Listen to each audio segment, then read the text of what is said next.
ada bukan hanya kami sebenarnya, silakan pemirsa ngecek banyak yang sudah menduga di 2020 itu akan stagflasi, cuma beda derajat stagflasi seperti apa. Karena ini bersifat insight, lebih bagus menurut kami pemerintah dan Bank Indonesia, otoritas ekonomi bersiap untuk kondisi terburuk, dan itu akan lebih baik karena bisa crash kita. Dan ini lebih merupakan warning. Sebagai penutup juga, sebetulnya secara teoritis, secara pengalaman yang kita sebut-sebut tadi masih bisa di-manage lah ya, bisa dimitigasi. Nah, yang membuat kami di Bright itu agak khawatir adalah, pertama, sense of crisis ini nggak ada, nggak terlihat dari otoritas ekonomi, pemerintah maupun Bank Indonesia. Dan bahkan, kalau kami tidak tulis di situ bahwa risiko yang bisa jadi terbesar bukan yang kami uraikan tadi, tetapi ketidakjelasan, ketidakpastian dari kebijakan ekonomi pemerintahan Prabowo.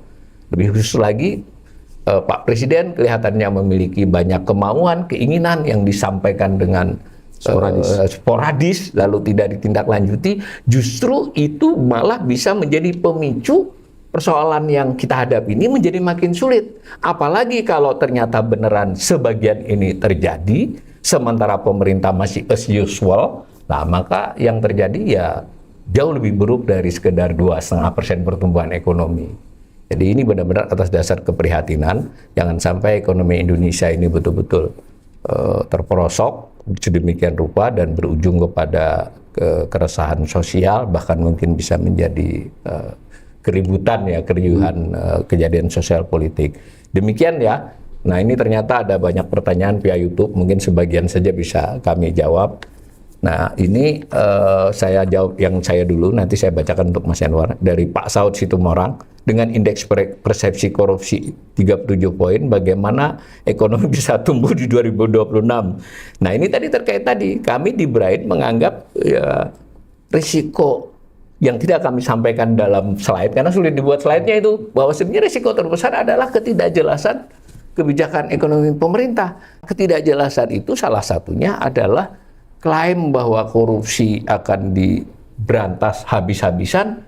Sejauh ini bagi kami Bright ya masih slogan, belum tampak yang sebenarnya terjadi gitu Pak Saud. Jadi ini beriris. Ya wajar kalau ini yang disampaikan merosotnya oleh Pak Saud Situmorang ini, saya tahu beliau ini kan bekas KPK. Ya ini sejalan Pak Saud. Ya makin menambah kekhawatiran. Sekali lagi ini anaknya lah kekhawatiran. Kemudian wah ini hampir semuanya untuk Yanwar, saya bacakan dulu nih. Kalau Kemenkeu mau menginisiasi penurunan kupon SBN untuk penerbitan berikutnya, gimana strategi soft landing-nya supaya investor tetap percaya? Mungkin nggak ini. Nah lalu juga saya lanjut aja, apakah daya beli bisa betul-betul membaik setelah The Fed melakukan QE? Tapi ini saya jawab sedikit ya, dari uraian Mas Yanwar tadi, kami ya mungkin nanti dilihat ya, sejauh ini kita malah tidak melihat betul-betul akan melakukan QE. Kalau dia melakukan QE dengan pola baru, saya bacakan ini biar dijawab bersama nanti Mas. Nah jadi ada pertanyaan, kalau SBN ini diturunkan gitu, kira-kira ada nggak strategi soft landing-nya? Lalu kalau QE ternyata benar-benar dilakukan, mungkin nggak memperbaiki daya beli kita gitu. Lalu ada juga pertanyaan, ini cryptocurrency itu semacam apalah, minta komentar currency. Lalu juga bubble AI, jadi bersama nih bubble AI dan kripto ini apakah mungkin pecah? Jadi ini penanya nampaknya merasa kalau AI dan kripto ini bubble. Nanti silakan Mas Yanwar. Nah lalu di sini ada juga disebut-sebut Bank of Japan telah menaikkan suku bunga. Apakah ada impact ke Indo? Tadi sebenarnya sudah dijelaskan sebagian, tapi ini hampir berturutan ini Mas. Silakan. Ya pertama, kalau kita menganggap bahwa dengan The Fed menurunkan Fed rate kemarin, bahwa 2026 kembali ke era suku bunga rendah, sehingga ekses likuiditas akan banjir lagi seperti 2009 sampai 2011. Menurut saya tidak demikian. Ya. Karena sinyal lain menunjukkan, perlu juga dipahami, sebetulnya Cina itu memanfaatkan ekses likuiditas karena Jepang setelah dia berhasil melakukan win-win. Jadi sebetulnya Jepang itu di tahun 70 sampai dengan 78 sama dengan Amerika Serikat perang dagang kayak Cina sama Amerika Serikat hari ini. Karena Jepang tumbuh sektorilnya, sisi produksinya, Amerika tidak tumbuh sisi produksinya. Tapi karena Jepang juga terkait dengan kalah perang ya, jadi dia juga banyak kelemahan lah di sisi itu.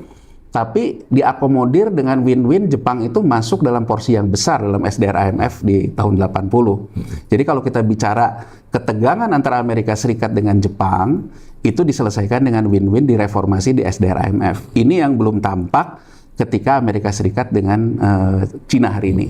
Cina masih kecil porsi. Masih kecil. Nah, Jepang ini kalau kita lihat, dia sejak tahun 2022, dia menganggap bahwa selesailah bahwa kami ini untuk memayungi likuiditas di Asia. Karena ternyata perekonomian kami melemah. Malah negara-negara Asia tambah kuat, terutama terkait dengan manufacturing index-nya. Jadi Korea Selatan, Cina, Korea Utara, India gitu. Nah, sinyal diberikan di tahun 2022 bahwa Bank Sentral Jepang mengatakan bahwa kami akan mereverse kebijakan yang sudah kami terapkan sedemikian lama. Balik arah ya. Balik arah. Kami akan menjual semua surat utang dalam neraca kami.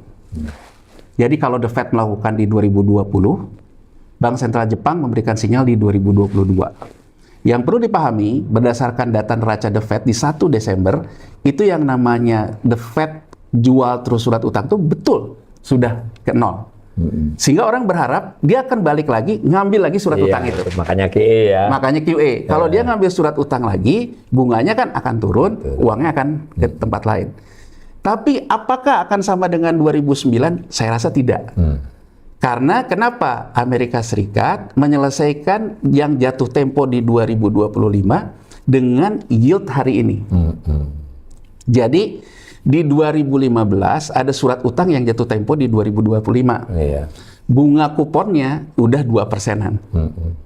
Tapi yieldnya hari ini 4,1. Iya betul, 4,1. Di revolvingnya dengan surat utang baru dengan bunga 4,1. Artinya itu sudah menunjukkan The Fed sendiri sudah mengadjust yang namanya suku bunga kupon surat utangnya di angka 4,1. Jepang juga terus naik, hari ini sudah hampir ke angka 2%.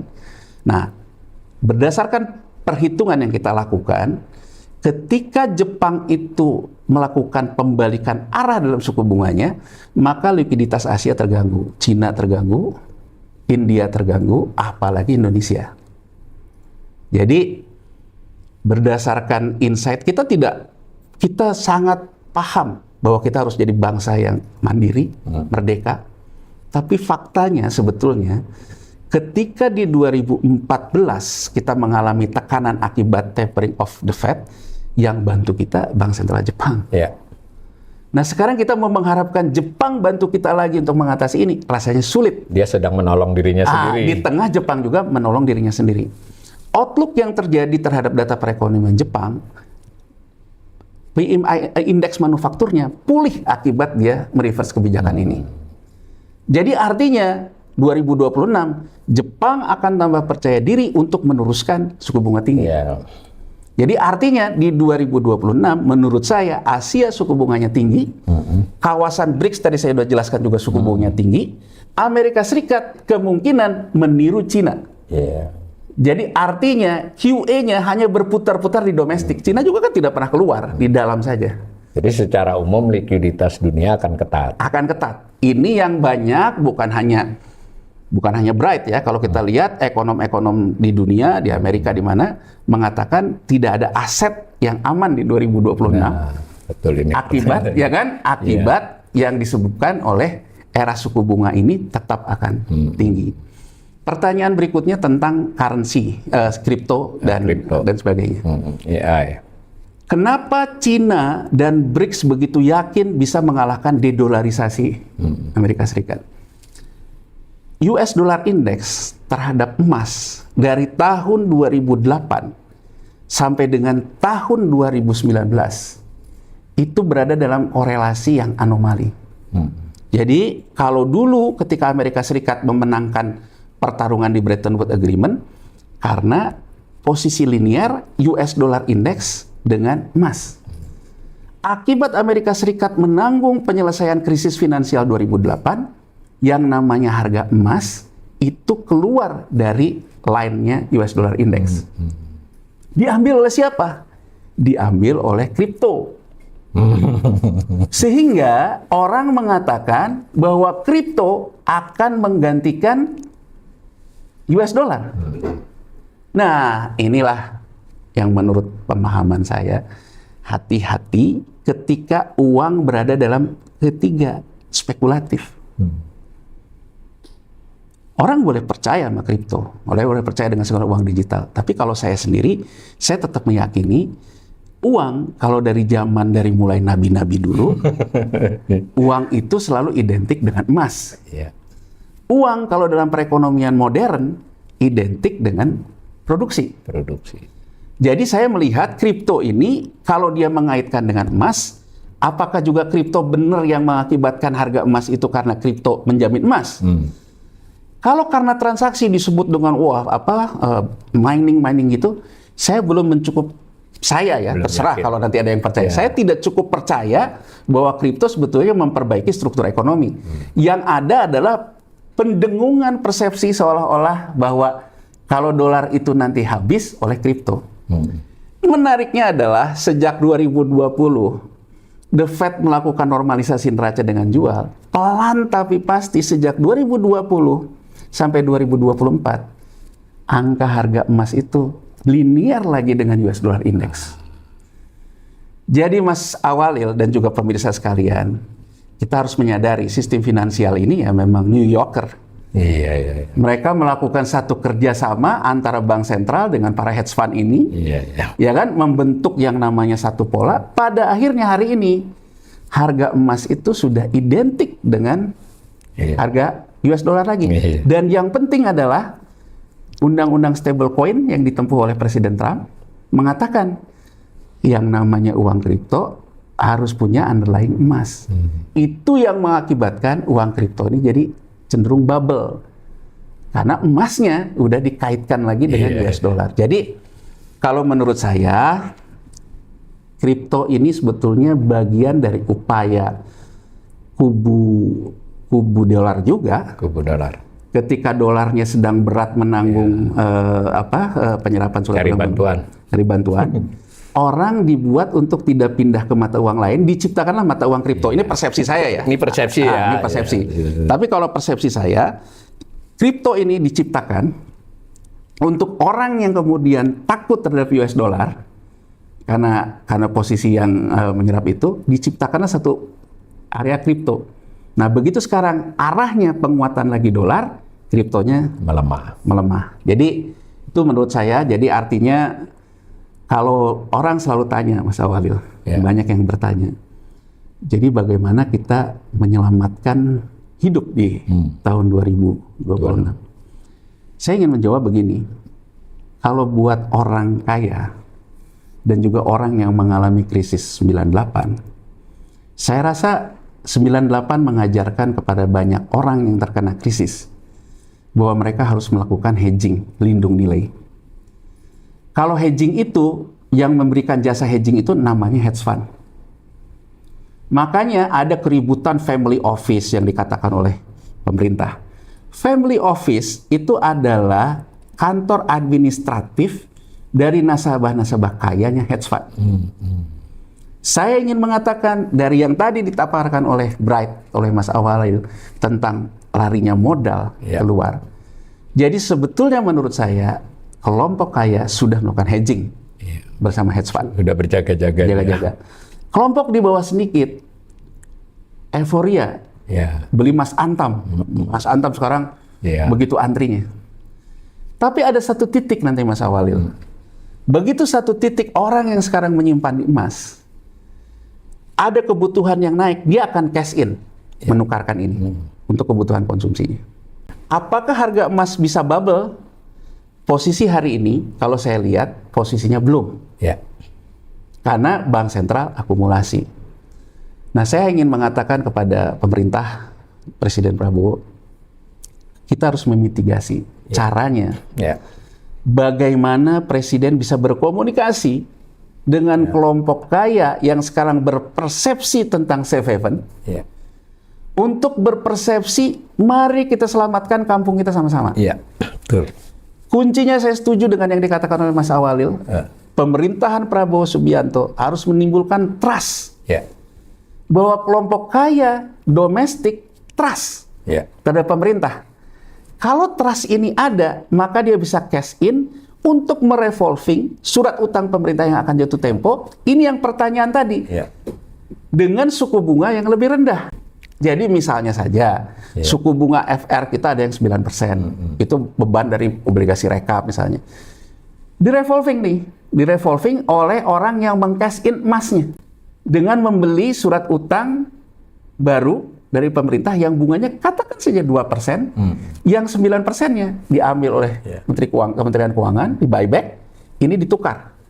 Jadi nggak perlu patriot bond. Ini persuasi, komunikasi yang baik, ada kesadaran untuk keselamatan semua kan? Keselamatan itu semua. jadinya. Jadi akhirnya suku bunga stok surat utang kita beredar ini akan turun, walaupun tidak drastis, tapi Ya, pelan-pelan. pelan-pelan. Tapi itu memberikan sinyal bahwa kita bergandeng tangan. Nah, surat utang baru yang sudah turun ini bisa di-swap namanya. Dengan proyek-proyek terkait yang Mas Walid katakan tadi. Iya. Untuk menyelamatkan transformasi struktural, 41 juta tenaga kerja ada di sektor pertanian, 18 jutanya kerja dengan keluarga, tidak berpenghasilan, maka transformasi sektor pertanian itulah yang harusnya menjadi sasaran Danantara.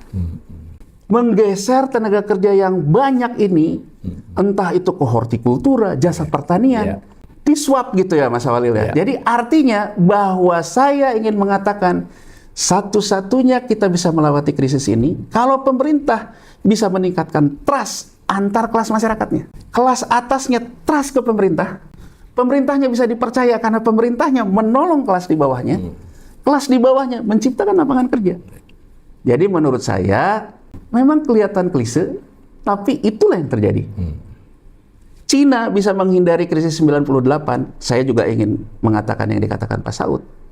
98 Cina yang dia lakukan tidak ada ampun terhadap konflik of interest. Jadi Mas Walil mungkin catatan terakhir, sepanjang pemerintah membiayai proyek mau patriot bond kayak mau apa kayak, tapi ada konflik of interestnya, menurut saya pemerintah ya ada yang bilang menabung kayak Nepal gitu ya. Coba Mas Walil bayangkan, saya ingin mengatakan kepada pemerintah, memberikan akses kepada kelompok muda ya, tapi kelompok mudanya kan yang dekat dengan kekuasaan. Bahwa kita setelah reformasi dari tahun 98 sekarang sampai sekarang terjadi euforia yang namanya kelompok sipil. Kalau sekarang kelompok sipil ini dihentikan, mohon maaf nih, dengan misalnya seperti juga kita melihat ekonomi komando tahun 80 dengan ABRI masuk desa, dan sekarang misalnya saja di majalah Tempo terbaru matinya profesionalisme sipil di BUMN dengan digantikan oleh militer, ini berbahaya menurut saya.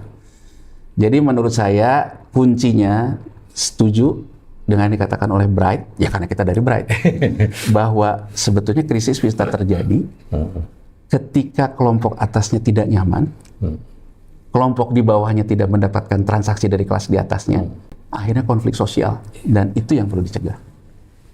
Demikian ya, para pemirsa, sekali lagi yang kami sampaikan adalah bersifat insight dengan menggarisbawahi hal-hal yang lebih bersifat risiko. Bukan kami ingin agar itu terjadi, tapi biar menjadi perhatian kita semua. Syukur-syukur ini diperhatikan oleh pemerintah, dan tadi sudah berulang kali dikatakan, salah satu kuncinya adalah kejelasan kebijakan ekonomi Presiden Prabowo, dan digarisbawahi lagi pemberantasan korupsi, konflik of interest itu harus benar-benar dilakukan. Mudah-mudahan insight ini bermanfaat. Amin.